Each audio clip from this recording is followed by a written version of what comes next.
Yo my people, back with another video. We are back in full effect. So what's the topic? No, I want to do something different. I thought, you know what, let me take you lot to work. Take your subscribers to work day. That should be a thing. Yeah, no, you know, I thought I'd just take you lot to work. You know, this whole channel, you know, is about my self-development, growth, and, you know, trying to push through. So, you know, me working to make an income, to invest in myself as part of the journey. So I thought it's only right to document it. So I thought I'd share just, you know, how things are, because, you know, it's sometimes you gotta work, sometimes you gotta do things that you don't want to do. You know, it might be not in line with your passions or your actual true purpose, and sometimes we gotta exchange our time for money, innit? And essentially that's what's happening right now, especially with work. However, nevertheless, nothing is permanent. This is just temporary. So if you are working a job that you're not really fulfilled in, and you feel like you've got more purpose and ambition, don't be disheartened, man. Everything is just temporarily. Sometimes you need to do certain things to get to the next step. So yeah, man, all I will say is, and maybe I'll touch base on a little bit. So yeah, maybe I'll touch base a little bit more, is that just make sure you don't suppress those passions and that deep desire to want to be whoever you want to be, right? Especially, you know, if you're a creative, or, you know, yeah, there's someone that's got, you know, oh, let me take this left. Yeah, someone who's got like big ambitions. Don't suppress that side. Ooh. So driving and vlogging is not the one, you know. I need to start making this. This needs to not be a habit like that. A bad habit. Anyways, I'm parking up. But yeah, what's I saying? Yeah, I was saying, yeah, all I would say is don't suppress, you know, your passions and what you really want to do. Because, you know, I look back on my life and I think the things that I love and value the most, I don't do them. Like, I look back on my life, and if you ever want to know what your purpose is or your true passions, anything, especially when you're younger, anything that you were like, that just came natural to you, like, so let's say you was interested in music, for example. If you would just find yourself zoning out for hours, you know, listening to music, making music, you know, bloody, my God, my brain is fried. I really, you know, shooting content straight off the dome sometimes can get techy. Anyways, what was I saying? Yeah, if you ever want to know your purpose, or, you know, your true calling, just think about a time when, like, or just think about all the times where you like zoned out, or like you had this burning desire to want to learn more, or to take action in a particular field. You know what I mean? Like, I feel like that's your calling, that's your purpose. Like, it could be anything, you know. You could be interested in, I don't know, science, or, I don't know, politics. You know, you might have a burning desire to want to make change in your community, or for your country. You want to, you know, change rules, whatever it could be. Or yeah, you could have a passion for film or music or film, like storytelling, you know what I mean? And you always caught yourself daydreaming, or like putting little scripts together, or shooting little videos when you were younger on a little camera recorder, or whatever it is, you know what I mean? Well, my point is, don't mute that, don't suppress that. And I definitely did it. Like, I look back on my life,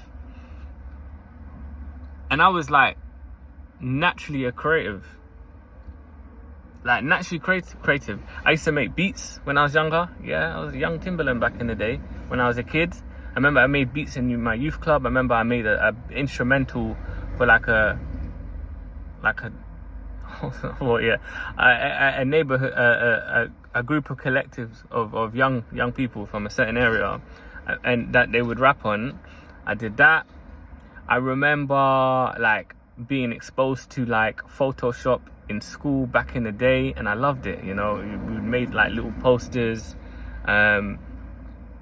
I remember like learning, like, this was old school, like I don't even know what video editing software was there. This is when I was like 11, 12, and like putting things together, you know, and I would enjoy it, you know.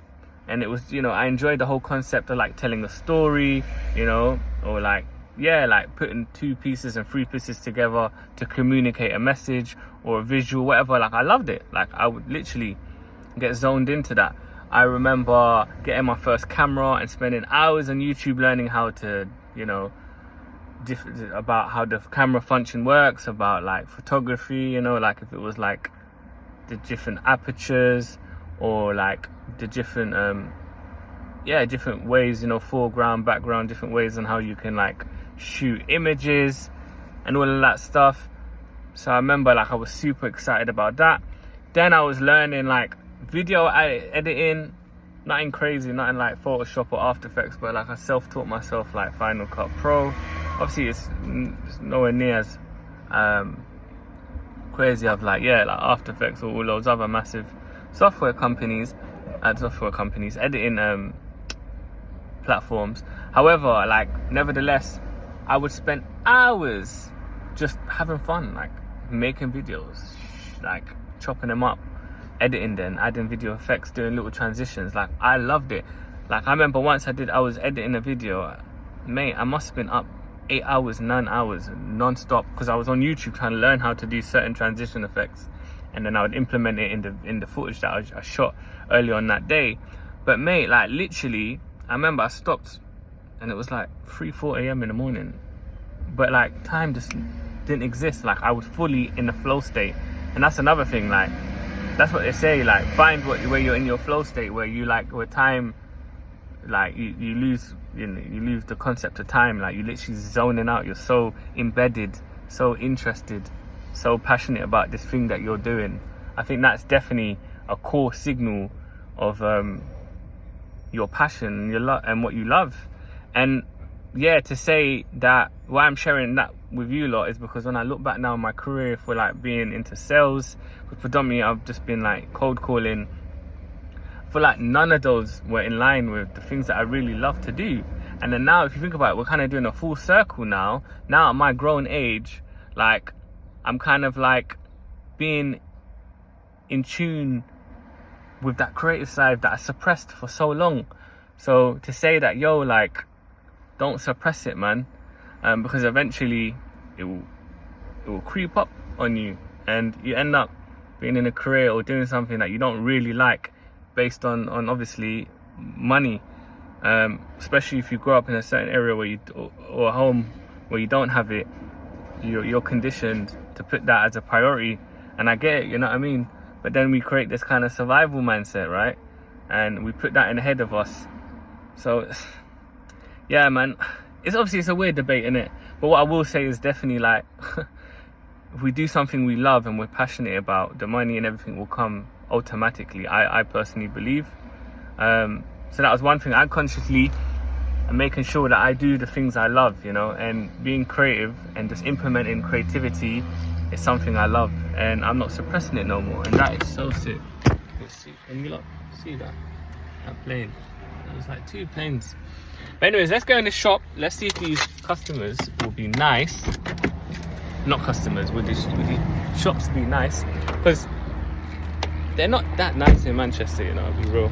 Obviously, I don't judge nobody because I take everyone as face value, and I also realize that when you're selling to people, you're in their life for about 4 or 5 seconds, so you don't really know what they're going through. They could have had a bad morning, anything could be happening.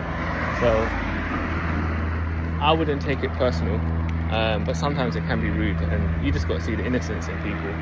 But let's see what they're like. I'm trying to record about people saying, the shopkeeper might think, what the heck?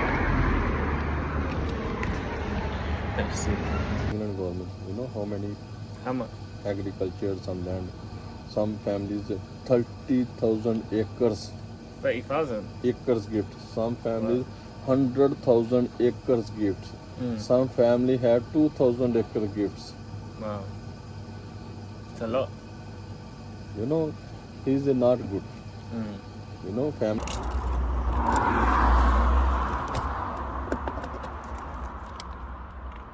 Say you sell free, you already got your money back. XL3, Yeah, because it's about £7. £7. £7 for a pack of 8. You want one of them as well? Yeah. Okay, cool. All right then. Anyways, people, I hope you enjoyed the video. As usual, cut out. Didn't really have an ending, so I'm just gonna add a little bit of ending.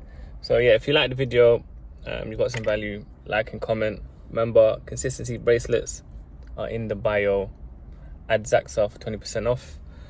So yeah, man, keep pushing. Let's stay focused. I'll carry on sharing little bits and bobs about my life and what I've discovered over the time. I'm actually at work on my break shooting this video at the same time. So yeah, man, trying to just make sure that I'm consistent with posting, and like I said, just making sure that I what's the word, not relive, what's the word I'm looking for, make sure that I guess reactivate those passions that I've suppressed and silenced for so long. So this YouTube channel is definitely you know, giving me that platform to just release it. And the more I feel comfortable, the more I get better, the more of my creativity will start flowing. But yeah, so I hope you got some value. Peace and love. Catch you in the next one.